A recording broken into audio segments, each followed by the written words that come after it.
The SNB decision is about to drop on our screen, and it's a cut, a 25 basis point cut from the SNB. The rate goes from 175 to 150. There we go. And what kind of a reaction are we going to be seeing in Euro Swissy?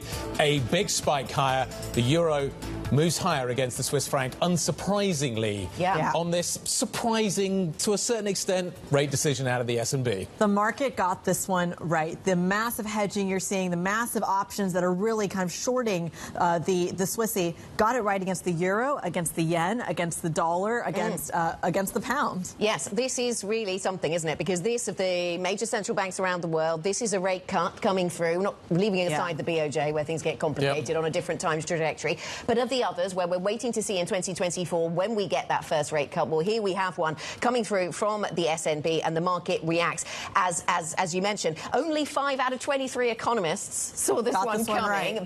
But to your point about market positioning, we have seen in recent days options very much positioning around the expectation that we could see this come through. And we should also mention already more headlines coming out here that they are prepared to intervene in the currency markets if needed. We've been watching that as well. They're also talking about that 2024 inflation coming in higher than expected, 1.4%, 2025 at 1.2, 2026 at 1.1. Yeah, in terms of FX concerns, this is sort of back to where we've known the Swiss bank be many times in the past, which is concerned about the strength of their own currency. And at a time of geopolitical concern, it's easy to see why money goes into the Swiss franc. That's been a trade for so long.